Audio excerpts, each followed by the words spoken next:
ನಾನು ಯಾರನ್ನು ಕುದ್ರೋಳಿಗೆ ಹೋಗದಂತೆ ತಡೆದಿಲ್ಲ. ನಾನು ಈ ವಿಚಾರವನ್ನ ಜನರಿಗೆ ಬಿಟ್ಟಿದ್ದೇನೆ. ಸಿದ್ದರಾಮಯ್ಯರನ್ನ ಹೋಗದಂತೆ ಮಾಡುವಷ್ಟು ದೊಡ್ಡ ವ್ಯಕ್ತಿಯೂ ನಾನಲ್ಲ ಅಂತ ವಿಧಾನ ಪರಿಷತ್ನ ಸದಸ್ಯ ಕೆಪಿಸಿಸಿ ವಕ್ತಾರ ಐವನ್ ಡಿಸೋಜಾ ಹೇಳಿದ್ದಾರೆ. ಕುದ್ರೋಳಿಯಲ್ಲಿ ನಡೆದ ಮಂಗಳೂರಿನ ದಸರಾಕ್ಕೆ ಸಿಎಂ ಸಿದ್ದರಾಮಯ್ಯ ಅವರು ಬಾರದಂತೆ ಐವನ್ ಡಿಸೋಜಾ ತಡೆದಿದ್ದಾರೆ ಎಂದು ಹಿರಿಯ ಕಾಂಗ್ರೆಸ್ ಮುಖಂಡ ಜನಾರ್ದನ ಪೂಜಾರಿ ಮಾಡಿರುವ ಆರೋಪಕ್ಕೆ ಐವನ್ ಸ್ಪಷ್ಟನೆ ನೀಡಿದರು. ಈ ಹಿಂದೆಯೂ ನನ್ನ ಮೇಲೆ ಅವರು ಆರೋಪಿಸುತ್ತಲೇ ಬಂದಿದ್ದಾರೆ. ಅವರಿಗೆ ನನ್ನನ್ನು ಮೊದಲೇ ಕಂಡರಾಗಲ್ಲ. ಮಾಧ್ಯಮದವರು ಅವರನ್ನ ಮತ್ತೆ ಮತ್ತೆ ಕೆಣಕಿ ಈ ಬಗ್ಗೆ ಪ್ರಶ್ನೆ ಮಾಡ್ತಿದ್ದಾರೆ ಎಂದು ಐವನ್ ಹೇಳಿದ್ರು.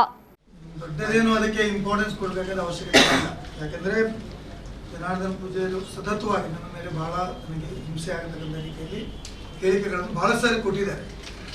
ನಾನು ಅದೆಲ್ಲವನ್ನ ದೇವರಿಗೆ ಬಿಟ್ಟಿದ್ದೇನೆ. ನಾನು ಸಿದ್ದರಾಮಯ್ಯರಿಗೆ ಹೇಳಿ ಸಿದ್ದರಾಮಯ್ಯನವರಲ್ಲಿ ಹೋಗದಂತೆ ಮಾಡುವಷ್ಟು ದೊಡ್ಡ ಜನ ನಾನು ಅಲ್ವೇ ಅಲ್ಲ, ಮತ್ತು ನಾನು ಮಾಡುವುದೂ ಇಲ್ಲ, ಅದು ನನ್ನ ಕೆಲಸನೂ ಅಲ್ಲ.